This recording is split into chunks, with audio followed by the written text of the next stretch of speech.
चलो चलो देखो जी, अब ये सवाल है हम लोगों को 4.3 का पहला का तीसरा।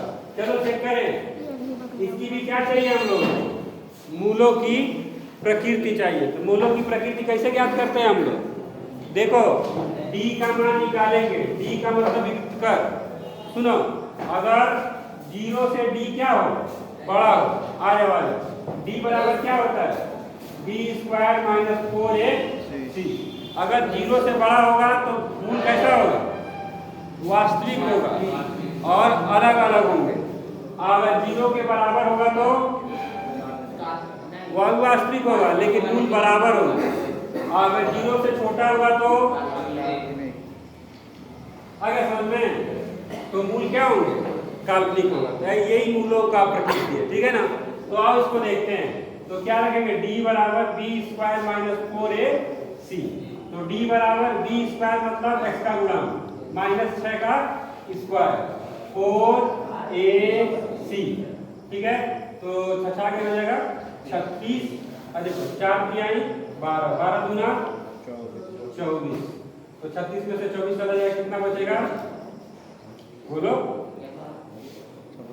तो ये बताओ इसका मूल कैसा होगा, वास्तविक और अलग अलग होंगे। समझ में आएगा बढ़िया से। तो चलो, अब अगर वो कह रहा है कि अगर मूल जो है वास्तविक है तो उसका मान भी ज्ञात करें। तो चलो किया जाए, मान गया। चलो कैसे निकालेंगे, 2x² - 6x + 3 बराबर 2 तिहाई 6 आ जाएगा। तो देखो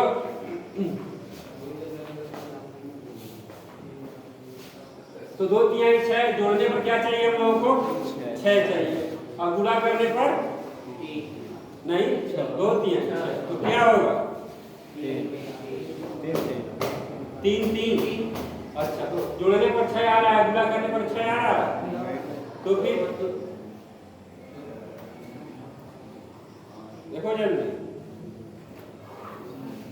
तो ये चेक करो सही लिखे हैं हम लोग,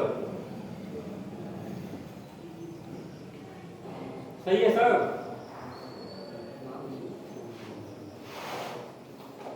सही तो लग रहा है, कोई दिक्कत नहीं, सही भी है, कोई बात नहीं।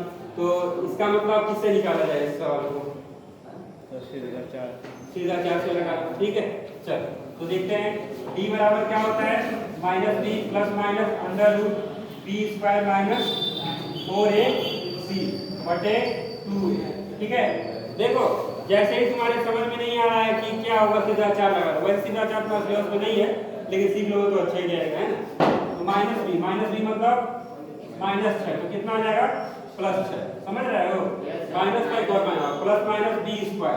तो इसका मान तो तुम अभी ज्ञात किए हो, कितना, क्या लिखेंगे, उसके बाद 2a मतलब 2 दूना 4, ठीक है। तो ये हो जाएगा 6 प्लस माइनस ये 12 क्या लिख सकते हैं, 4 3 12 लिखते हैं ना, तो 4 से 2 बाहर निकल जाएगा, यानी क्या बचेगा, 2 कड़ी में 3, और नीचे क्या है 4।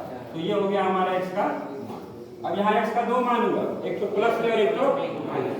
अब तुम चाहो तो ऊपर से 2 कॉमन ले सकते हो। जब 2 कॉमन लोगे तो यहाँ पे क्या बच जाएगा, 3 प्लस माइनस ये 2 कॉमन गायब, तो यहाँ क्या बचेगा 3, यहाँ से भी 2 गायब होगा तो एक बार प्लस में और एक बार माइनस। अब देखो सवाल हम लोग सही उतारे हैं ना, वो सवाल तो सही उतारे हैं, ठीक है। तो देखो कितना खतरनाक मान आ रहा है, इसीलिए इसका आंसर हम लोग को नॉर्मल गणित से नहीं आ रहा। आगे समझ में, तो चलो उतार दो।